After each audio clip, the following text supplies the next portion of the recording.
All right, we're gonna get things going here. It's 5:31, and people will join in, no doubt, as we go along. So, welcome to episode 2 of season 2 of Ahead of the Game webinar series. Today we have Hugh Purvis online here, the NextGEN Director for the Men's National Program, and he's going to talk about attacking transitions today. Just a few logistical notes. Please keep your microphones muted and your cameras off for the duration. It just makes it easier that Hugh's screen is pinned and that none of the echoing from having people's mics on will get in the way at all. So appreciate you all for doing that. If you want to ask a question, please feel free. We're always excited to have questions and engagement with the crowd. So please write your questions in the chat box. You can either direct them privately to me through that chat function, or you can just post them in the public chat group. I'll be checking both all the time throughout the session. I'll feed them then through directly to Hugh, who will either take his time and finish his section and then get to the question, or we can push them till the end as well. We'll try to get to as many as possible, and we'll try to shoot for about an hour today as usual. My name is Kevin. I work for Field Hockey Canada. I'm sort of the moderator and host, but Hugh is the talent and the real person doing the work today. So Hugh, take it away, and thanks to everyone for tuning in. Great. Thank you, Kevin. Thanks everyone for tuning in. Should be hopefully a good presentation today. Attacking or offensive transitions, always fun. A little bit of background about myself, just so everyone knows. I'm currently the Men's NextGEN Director at Field Hockey Canada and have multiple roles, working with the men's national team as a technical trainer and coach, and also as a performance analyst.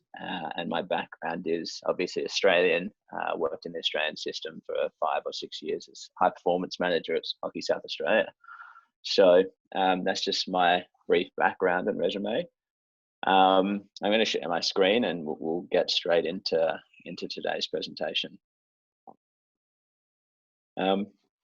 So attacking transitions, just as you may hear me say offensive transition as well, that's part of my language transitioning into some North American terminology. But don't get confused between the two, because they are the same thing, attacking and offensive transition. So it's always good to start off with some hockey and some highlights. And, I think this is a really cool topic, and, lots of highlights are generated from it. And, there's lots of research put into the fact that quality offensive transition within a team creates goal scoring opportunities. And so I'm just going to put on some highlight reels here from the World Cup and various other tournaments. I'm not going to talk over them. We'll just watch and enjoy, and I'll break them down a little bit later. But here's some hockey just to start off.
So I hope you all enjoyed those goals. Obviously some quality highlights, and I wanted to start off with that just to talk about and give you the general concept of what attacking or offensive transition is. And if we look on this slide here, there's 4 phases of play: offense / attack, or defense and defense. And then within that, there's obviously 2 critical transition phases, which are defensive transition. And defensive transition comes when you lose the ball, you are unorganized, and are looking to then delay, deter, and defend and get behind the ball. But the key thing difference between attack and defense is the organization and the time frame before loss of the ball, or loss or gain. So 4 phases: attack in possession with an organized structure. The defensive transition is after you lose the ball from an attacking structure, so unorganized and looking to recover. Defense, which is generally from set outletting or when the opposition has the ball and you're able to set up an organized structure to look to win the ball back. Patrick Chuchani from the women's program did a seminar last week on pressing and winning the ball. And I think that's an integral part when you talk about attacking transition, is that, you know, as a team, you'd have some set structures in place.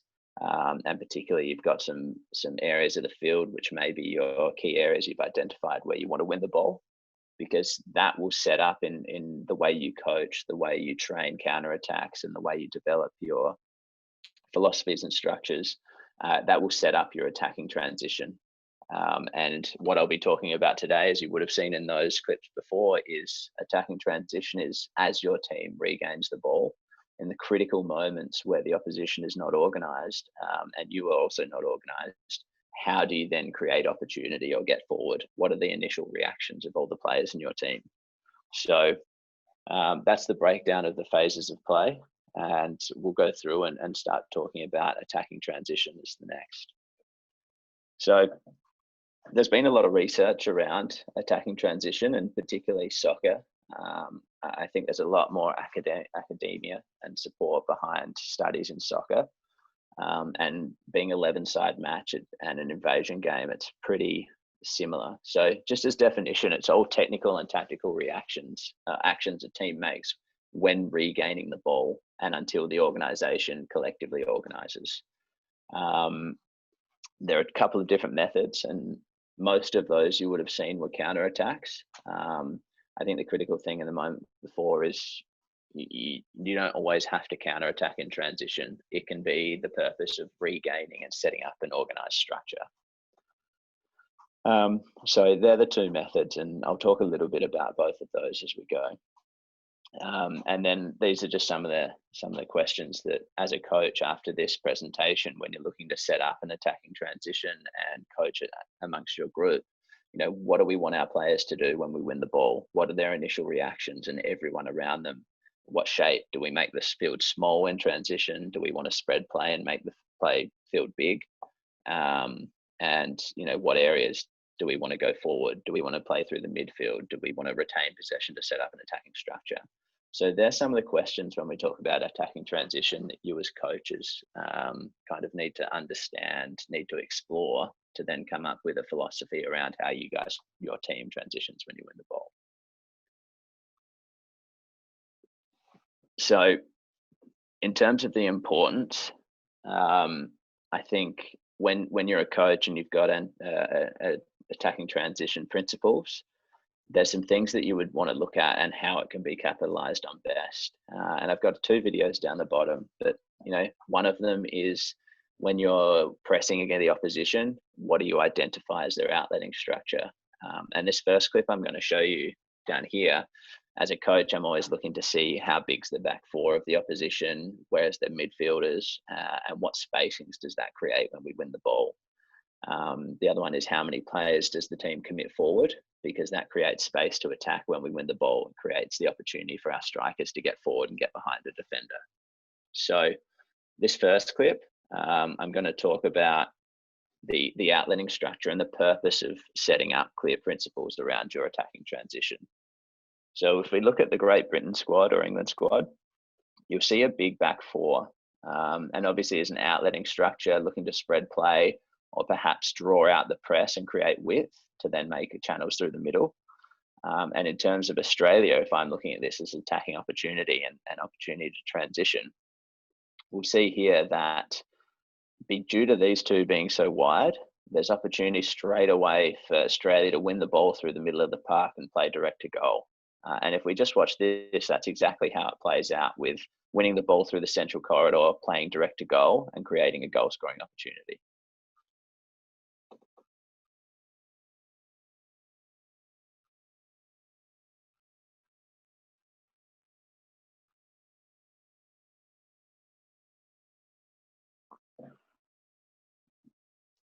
And so in that, we're going to break these down because I've got a number of other clips that we'll go through, but some of the principles there are the depth of the attack, getting in behind defenders and forcing the opposition to scramble and make some critical decisions.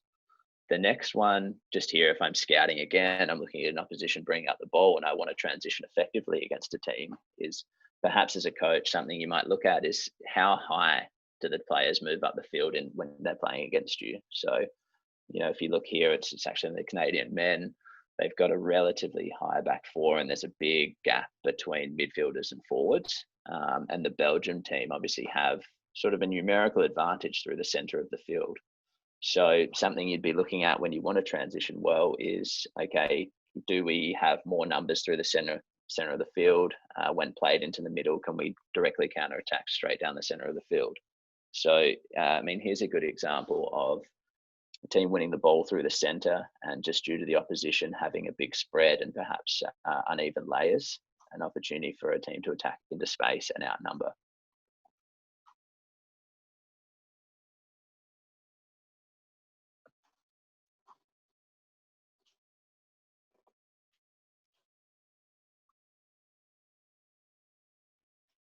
So from that, when I talk about attacking transition, and you would have seen in the slide before, it mentioned that in the soccer research that the most efficient and effective way forward is less than 4 passes, creates the most opportunity. And so efficiency is obviously a big one in creating a quality attacking transition and scoring opportunity. So I'm just going to go through a couple of my principles and a decision-making process that I think is really important to encourage your athletes to understand. And I've got some good video examples here of how that should look. And so the first one, when we look at this slide, is the triangles will be the vision of the player with the ball. And the first one that we're looking at is looking direct to goal. So when we win the ball, the idea should be that the player winning the ball is looking directly to the goal to try and create one pass scoring opportunity. And you would have seen in that England clip, the big back four allowed a ball straight down the central corridor, and in the end, a couple of passes just due to skill errors. But the idea would be you can play direct. And so if we look at this example from the Spanish team transition, win the ball through the center of the field. And we look at the disorganization of the Netherlands team. They're spread out wide due to setting up an outletting structure and playing sort of getting numbers advantage. And then that means that because Spain have won the ball in the central corridor, they can look direct to goal and create scoring opportunity, which is exactly what's happened here. And so all of that is set up from the philosophy of I've won the ball, I've looked directly ahead, what passing opportunities are there, where is the space, and attacking direct to goal as quick as possible from a wide area.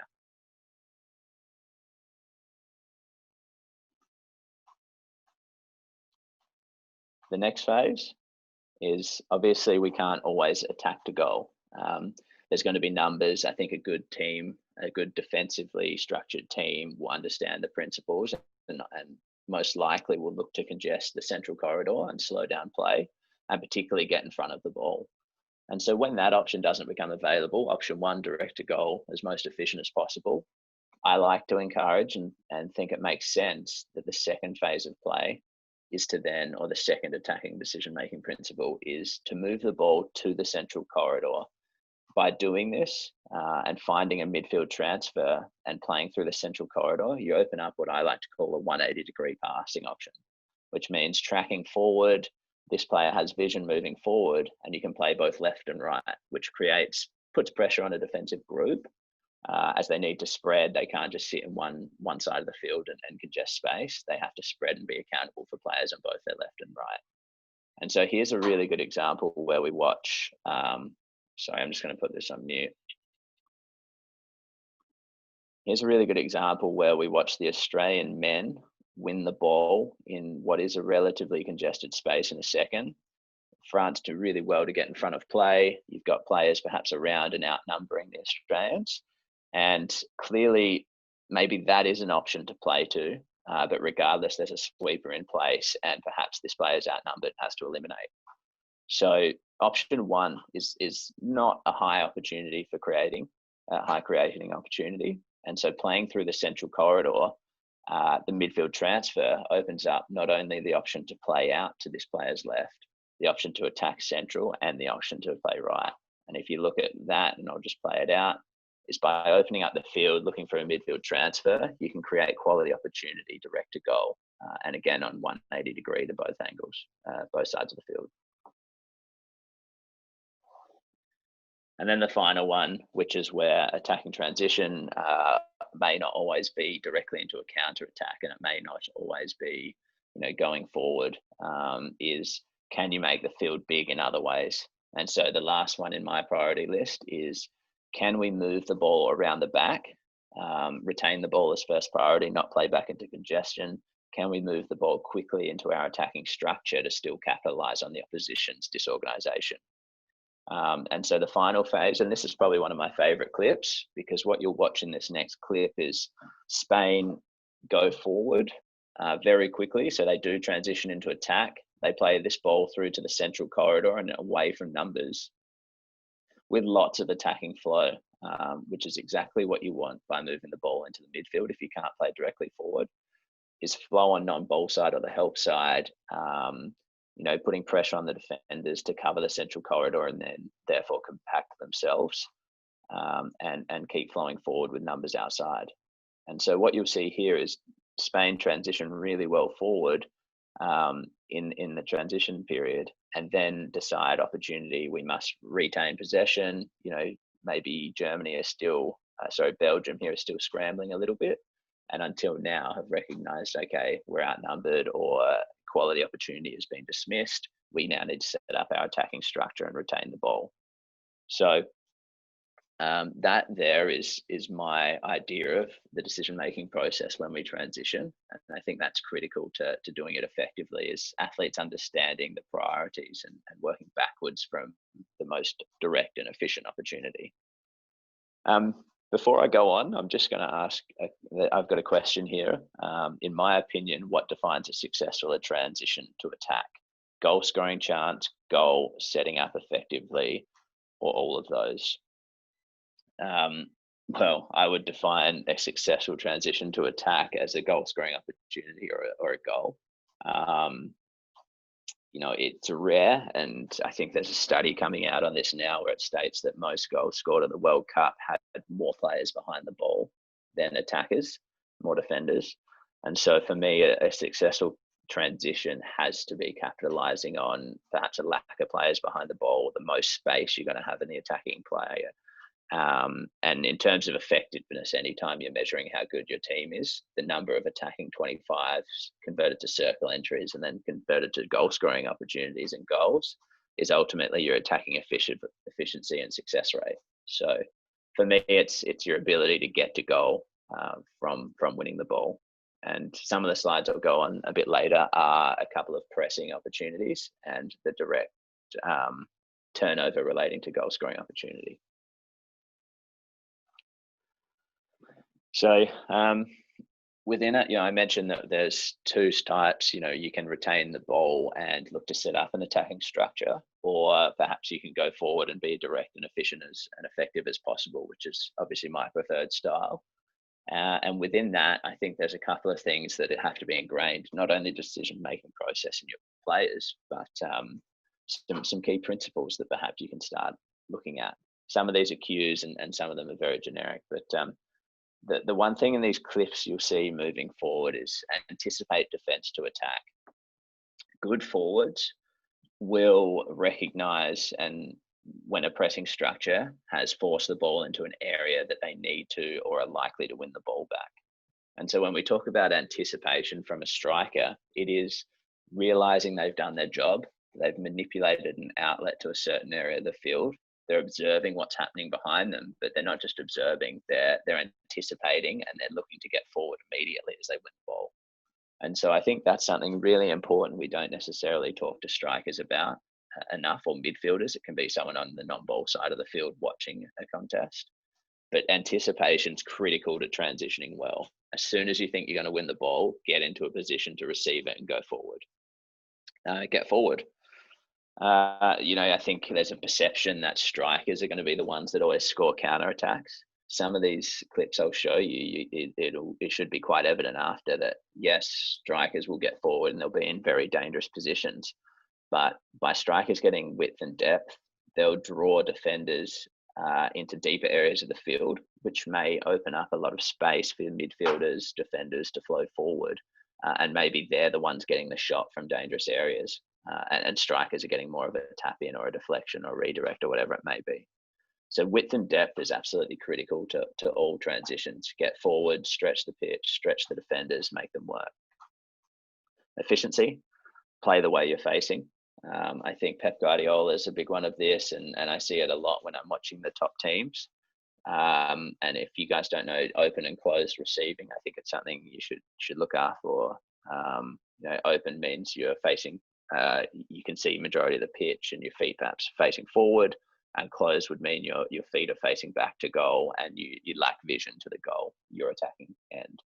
So in terms of efficiency, I think players should aim to, and when you're attacking and counter-attacking or transitioning as quick as possible, for me, efficiency is playing the way you're facing. So if you pass to someone, wherever their next pass can be seen, wherever their vision is, they should play that way to someone else that has their vision in a better position. And that may mean that I, as a forward, receive closed.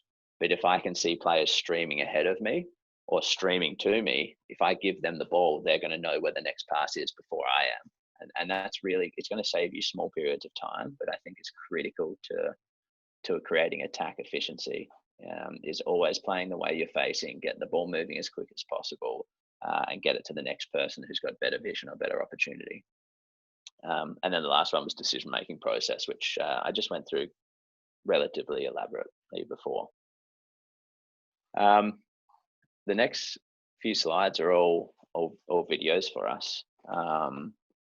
So I don't know how I'm going for time. I might have gone quickly. So I'll go through these and break them down as elaborately as possible. So clip one, we saw this as a highlight before. And so when I'm looking at this, so I'm just going to minimize the screen. When I'm looking at this, I spoke about an attacking transition before and anticipation. Sorry, I'm always talking. Anticipation. For me, the critical things I like to look in this film are what are the guys off ball doing? Here, Australia are outnumbered in the pocket. These guys aren't necessarily making too much of an influence defensively right now. They're doing their job. But at what point, and you look here, starting to creep forward, and good readjustment by the Irish defender, is starting to creep forward, is once there is opportunity to break, the urgency of these players to get forward and draw defenders out. And if we look at width and depth, we've got width in the fact that we've stretched the field across. We've got depth in the fact that this player is Mitten's gotten straight forward and is drawing an Irish player out. And what that's done is allowed this player a bit time on the ball. It's drawn this player away from the central corridor and is opening up a passing channel. And credit to this is an unbelievable pass. But without the rest of these movements, without creating width and depth, and without this player anticipating and getting forward as soon as possible, this passing channel here would be shut down. Okay. And perhaps this guy's actually ends up with the ball because he hasn't gotten so far forward to create danger. And so the width, stretch the field, stretch the defensive unit, and the depth puts pressure on the Irish players to always drop deeper and cover. This next clip, we'll go through the Canadian, is very similar concepts. We look at winning the ball here.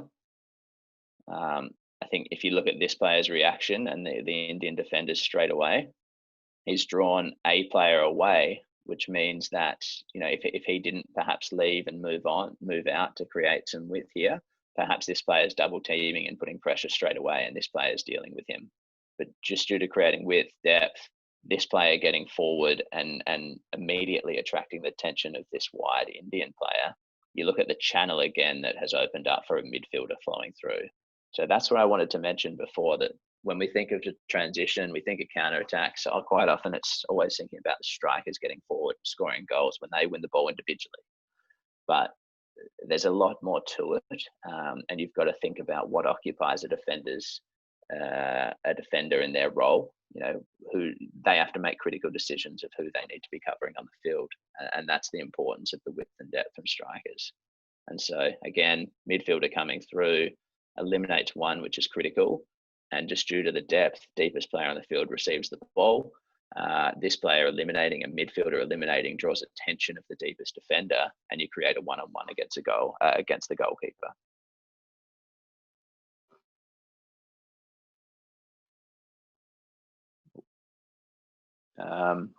Couple of questions that I'll just go through. When you win the ball, is the team always thinking attack, or are there times not to attack? Can you give an example of a good time not to immediately start attacking? Yeah, for sure. You know, there's always times where you might want to kill the game. You know, I think it also just depends on your style of play. Perhaps you are a team that likes to retain possession, likes to move the ball around, perhaps has more success in playing structured and just passing the ball, in not as quick on the ball in terms of moving, not comfortable receiving at speed all the time. You know, perhaps then it's in your best interest to slow the game. The other one might be if the game's super open. You know, it's always dangerous if you're trying to constantly get forward every time you lose the ball. You're not doing it successfully. The other team's getting forward rapidly. You know, perhaps then the other team might be their style of game is playing an open counter-attacking style, and it's not yours. So again, it's really important to understand that style of play matters. And if the game is scrappy and an open style of hockey is not your specialty or what you train your team, perhaps you need to slow down and look to regain possession and retain it and set up structures straight away. But that's the importance of pressing. And again, if you go back and watch Patrick's clips last week, he'll go through some pressing structures. But the importance of pressing is to put you in a position where you can counter attack to goal and higher up the field, essentially from a full press or a good zonal press. And the other question: what are the skills included in counter attacking? Okay, I might leave that one till last. Because there'll be some really good examples coming up that I can talk about, or I'll include those in all of these next clips. So for the person that asked about, is there a time not to attack, and just covered some of those points, but this is where setting up a good pressing structure is really important to allow you to transition to goal well. And so this is Belgium. They quite often and are very good at running a blindside or blindsiding a centre back. And the purpose here is obviously they want to win the ball through this area, or they want to win this pass out through into this gap. And so you'll see here anticipation to get up and put pressure on this player. New Zealand play out to hear well. And what I want to look at now is this player's reaction and this player's reaction. Is in the press, clearly they want to win the ball here, or they want to win the ball in one of these passes. So the forward straight away sees opportunity to win ball, and their first instincts to get forward, get behind the deepest defender or a deep defender and put pressure on them. And also this player to get forward. And so there's the width created here and depth. This guy's created a little bit of depth. And again, you look how these two have attracted straight away the two defenders deepest. And again, the space that is open is to the midfielder rolling through. So from this player's gotten his goal side due to New Zealand having quite a wide outletting structure. These two have attracted the attention of the two deepest defenders, and space opens up for those midfielders to flow through to goal. Okay, so that's really important. I think, if we looked at, again, some of the skills that are important in this to answer that last question, receiving in motion. I didn't look at my sheet. They only did some of the courses that I asked for. Yeah, they put in English when I. Sorry, I think someone's got their mic on. Okay, there we go. Is receiving at speed in motion, and just potentially the ability to just pick any sort of ball up. So that's really critical. I think we're too perfect in the skills we coach. We always expect the ball to be delivered, to right foot, forehand in front of us. And that last goal is a really good example of how in your training, you have to prepare players to make every receive, tough receives, because that may be the best opportunity of a game. And if your players at speed, moving to goal, can't receive tough balls, then potentially you're going to have some missed counter-attacking opportunities. And that's really unfortunate. This next one, the clip is not playing too well at my end, is you look at the pressing structure, okay? Australia just lost the ball. They were maybe in a bit of defensive transition, looking to win the ball back. And at this point here, you look straight away at Matt Dawson's vision, direct to goal, winding up. And again, you look at open receiving is another skill that's critical. I think Tom Craig or Lockie Sharp opens their body as they're receive in motion. So this clip's not playing at all well. Open and to hit on the move. Another skill when we talk about counter-attacking is, we often look at the deflections and we look at, those close-in skills and forwards scoring. I hope one of the themes you're picking up from these counter-attacks is that players are scoring or getting shots from around the top of the circle in some of these. And so shooting on the move, getting players uncomfortable scoring while running at speed.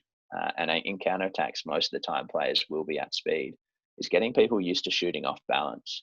If you can't shoot left and right foot at speed, off balance, diving after you've made a good connection, then I think you're not doing your team any justice in teaching them how to transition into attack and make the most of their opportunities.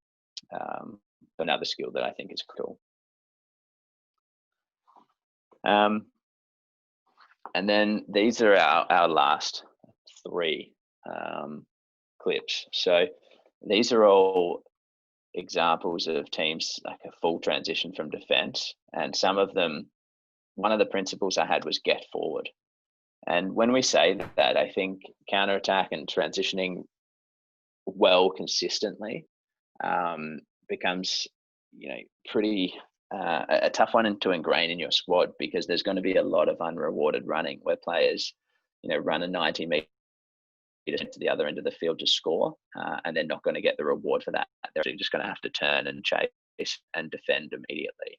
And so one of the things us as coaches, we talk about conditioning, and I think it is something particularly at club level or provincial or state, we don't enforce and encourage athletes to understand, or maybe our style of play doesn't match why we're encouraging athletes to be so physiologically elite. But is this player here is your goal scorer when we watch this clip. And I want you to think, if your team's to transition well, effectively, and to do it consistently, how often do we as coaches encourage athletes to make these sorts of leads or put this sort of effort in training, or, directly relate the conditioning we do at training to say, hey, well done, done on that lead, you didn't aim 90 meter sprint on a counter attack. I didn't get rid, but well done. Because the one time it pays off, or maybe per game. But width and depth, there's a create width who puts pressure on the wide defender. This defender who has to track centrally and mark. So I think that's really important in this one. We have this English player who's getting forward and attracting the central corridor. And then we have this player who's accountable for the deepest player, or at least should keep them on the outside of the field. So again, getting numbers forward, forcing these players to scramble is going to make those guys make a critical decision somewhere. And you look here, it's a 2-on-1, quality elimination, 2-on-1, then creates your next 2-on-1. And, these three are occupied. They've got players to worry about in the circle. If there is a decision to be made, they have to leave their player, or they have to stay and allow a shot. And so elimination here creates a 2-on-1 at goal. And you look at the running from this player who's ran from back here, ends up getting the shot at the top of the circle. And again, the strikers created all the space for the midfielders to get forward. The midfielders decided that, they just have to get forward to score. And so, it's really tough. And some of these philosophies have to be ingrained in your players to understand the importance of. Another similar clip here. So that we're going to look at Ashley Jackson, going to look at him again in the attacking transition. He's this player here, exactly the same concepts. Players are getting forward. There's width. We're changing angles to open up the field. And so you've got a layers all across the field. Deepest player has the ball. And I just think while we're looking at that, the deepest player on the ball on the field having the ball earlier, or the deepest attacker, isn't necessarily the best for a counter, because what it does is allow this defender to delay the attack, deter them from the central corridor, and therefore allows the opposition players to get behind the ball. So what I like about this is this player goes, but the speed or the change of pace and the effort that is through the midfield here by Ashley Jackson is really what creates it, because these two become some of the deeper players on the field and put more pressure on the defenders again. All right, so I mean, that's incredible effort, and again, how tough is that? We don't ingrain it enough in our players. And I think that's the foundation of attacking transition, is just get forward, put the effort in to stretch the field, make it as big as possible, and then within it have quality skill set to allow us to get forward.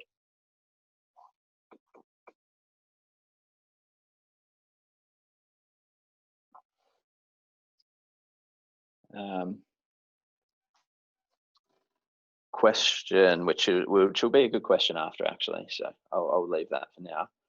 And then this is actually our last clip. So if there are people that are looking at some questions, I'd really like to be challenged or have some engagement with you guys. I've probably gone through this a little bit quick, so my apologies. But again, defensive, it's gone from to win the ball, the Netherlands here. You look at the numbers, it's a 3-on-3, perhaps not the most ideal scenario to attack through. And so, in terms of priorities, can't go forward, or maybe you can throw it over the top and rely on someone running, 75 meters to goal. Second phase is to shift the ball laterally, open up a 180-degree passing options and play through the center. And as you can see here,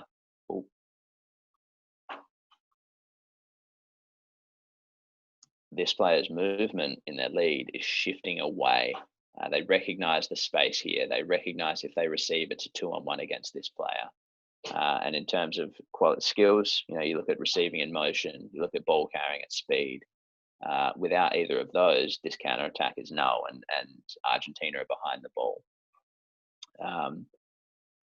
Getting forward, again, you look at this player attacking the central corridor. These three all drawing the players deeper. It creates some really tough decisions to be made.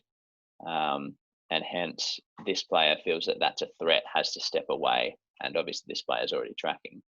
So in the end, players rolling through will get the opportunity to score. But I think it's really good. We've been through all the concepts of decision-making principles, and this is a really good one to say when not to just go forward, but to open up the field and make it as big as possible to stretch a defensive unit.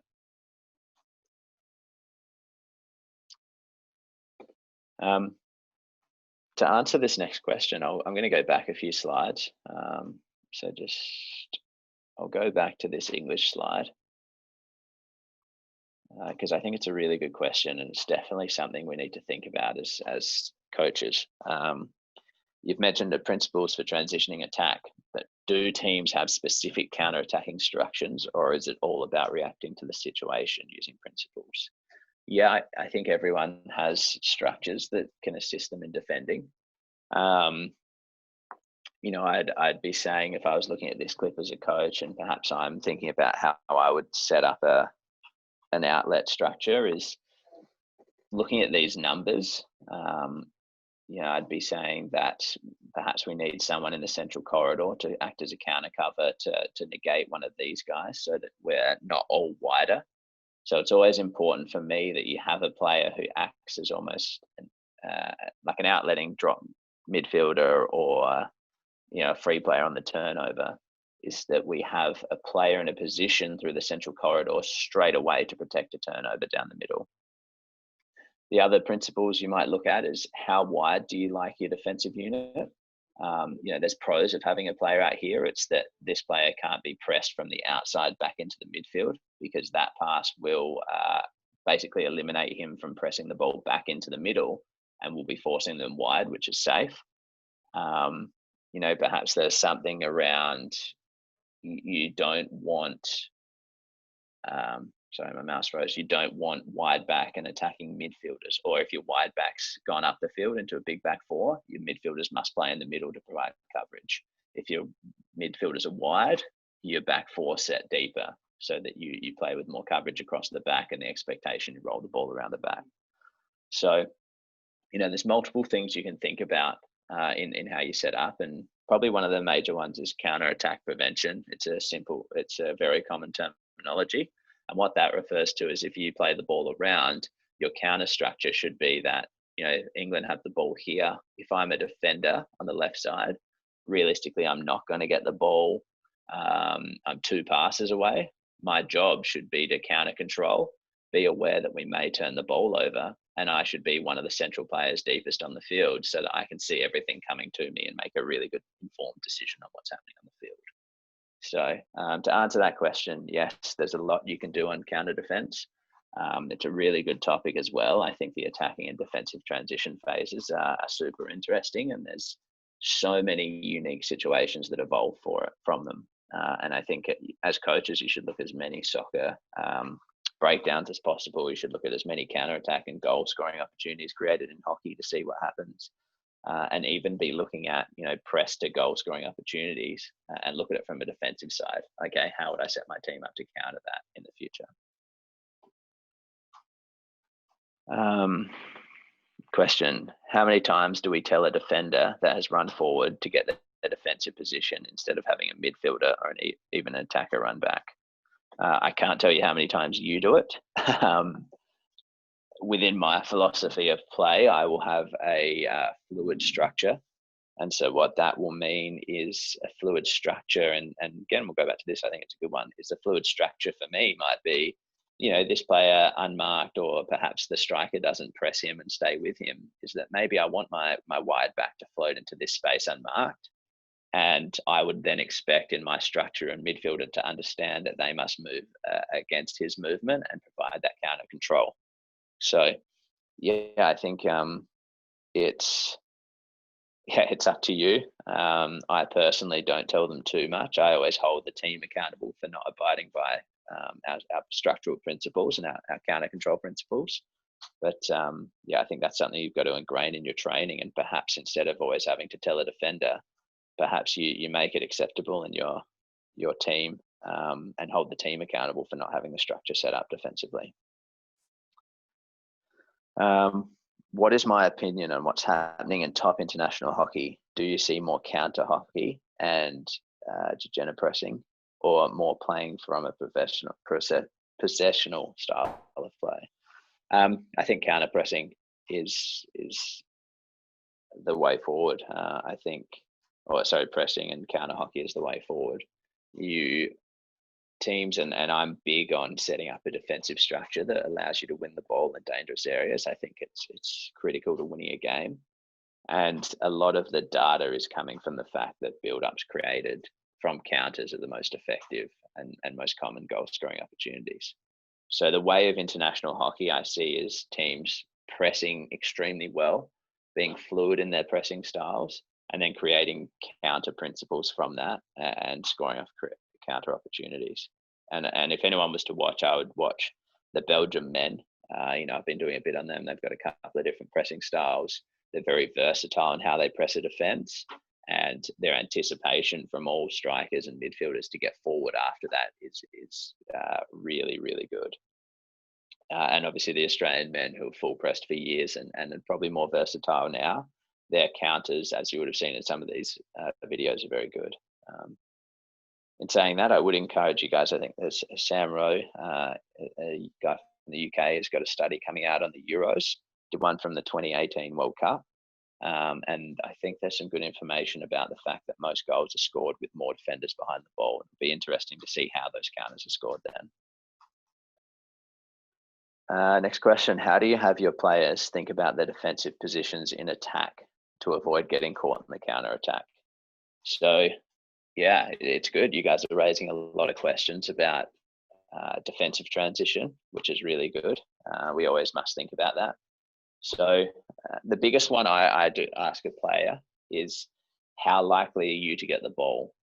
If you're more than one pass away from the ball, if you're more than two passes, generally one, you should be thinking about what your defensive role is anyway.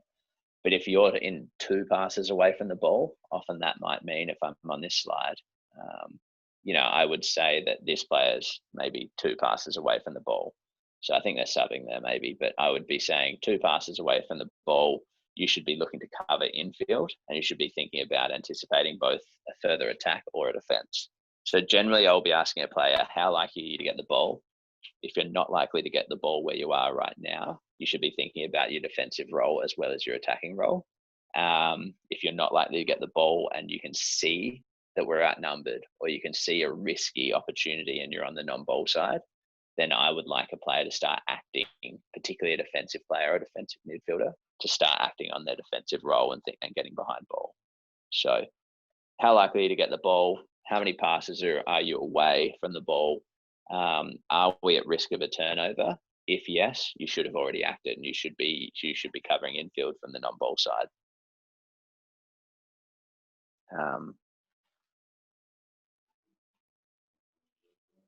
So I mean, that's all our questions. I think they were really good questions, and I really like being challenged and talking about the defensive side as well as the attacking side. That's my presentation for today. I think, normally, and last presentation I went through how to coach the skills, what we should be looking at. I wanted to leave a little bit more to the people leaving the presentation, perhaps to be thinking about their own principles, to think about the skills, how they design trainings to encourage this. But the one common mistake I see, and I've made it before as a coach, is, I'd sit on the sideline, I'd see my team create a really good counter opportunity and us be close to scoring a goal. And, to be a basic skill error, like shooting at speed and we've topped it, or receiving at the top of the circle while we're moving to goal as quick as we can, and not making the receive. And, I always took it down as being unfortunate, but reflecting on it, I don't think a lot of coaches are encouraging players to receive very hard balls at speed in counter style opportunities. And so I would say to you, if you look at most of those goals, the Spanish diving deflection, the English hitting at speed at the top of the circle, the Argentinian hitting a bouncy ball at goal, they're often tough scoring skills, and I don't think we teach them enough. So that's it from me.